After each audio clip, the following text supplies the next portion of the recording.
Some habits look completely normal on the outside, until you realize they were actually survival patterns learned in childhood.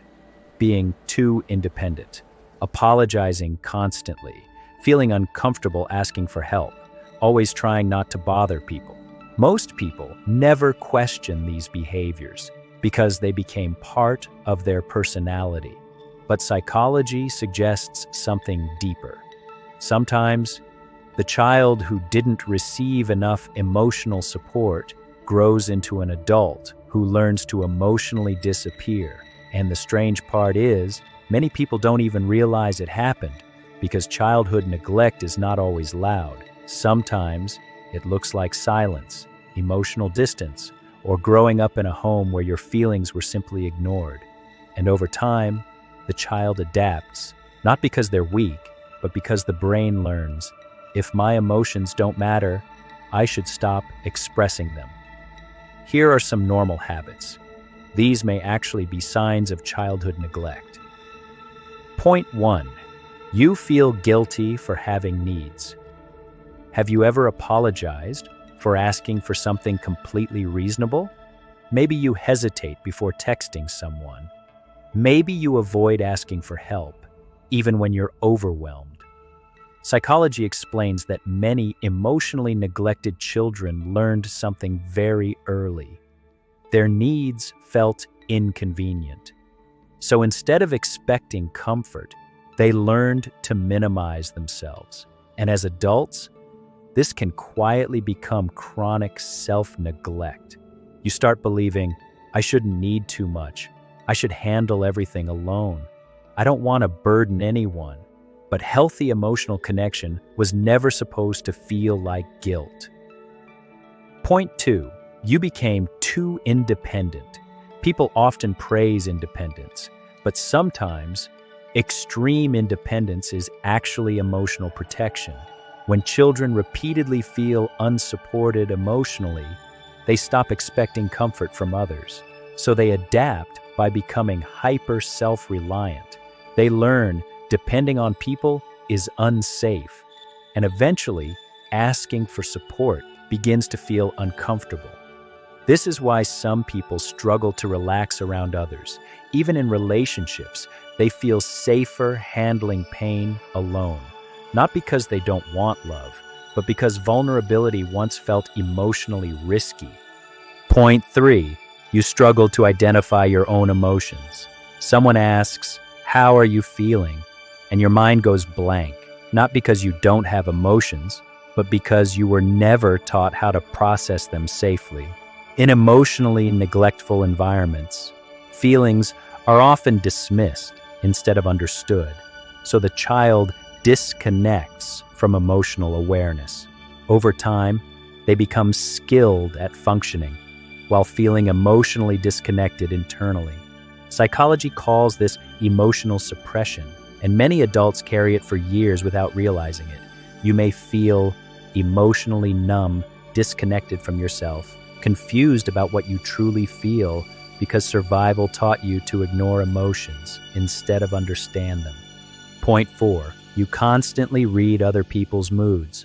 Some people become emotional observers. They notice tone changes, facial expressions, emotional tension, subtle reactions, almost instantly. Why? Because as children, they learned that emotional safety depended on reading the environment carefully. When homes feel emotionally unpredictable, the nervous system becomes hyper-aware. The child learns, pay attention, something could shift at any moment, and years later, that survival habit remains active. You may call it being observant, but sometimes it's actually emotional hypervigilance. Point 5. You feel uncomfortable receiving affection. Compliments feel strange. Kindness feels suspicious. Support feels unfamiliar. And deep down, you may wonder, why are they being nice to me? This often happens when emotional warmth was inconsistent during childhood. The brain becomes unfamiliar with safe affection, so instead of relaxing into connection, the nervous system stays guarded. Some people even push others away unintentionally, not because they don't want love, but because love feels emotionally unfamiliar, and the nervous system tends to fear what it never learned to trust. Point 6. You try to handle everything quietly. Emotionally neglected children often become emotionally quiet adults. They struggle silently, overthink silently, cry silently, heal silently, because somewhere along the way, they learned no one is really coming. So instead of expressing pain, they internalize it. And eventually, silence becomes a coping mechanism. But psychology shows something important. Just because you learn to survive quietly, it doesn't mean you deserve to suffer alone. Point 7. You feel emotionally older than other people. Many neglected children grow up too early emotionally, not physically, emotionally.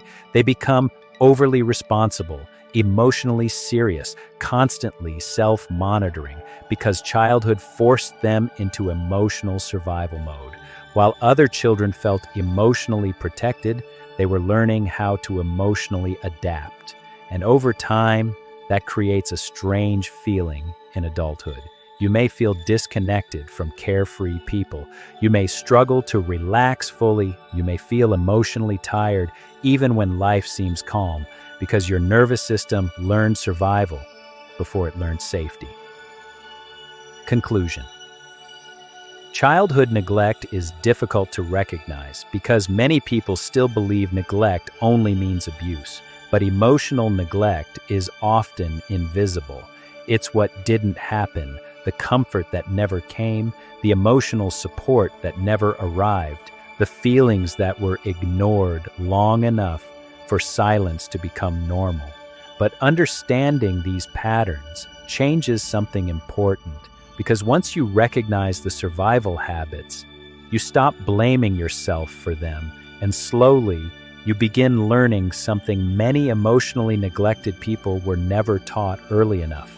Your emotions matter, your needs matter, and healing does not begin by becoming someone else. It begins by finally giving yourself the emotional understanding you were missing all along. If this video spoke to you, comment, "I'm learning my patterns," and subscribe to Inner Patterns for more emotional psychology and self-awareness videos.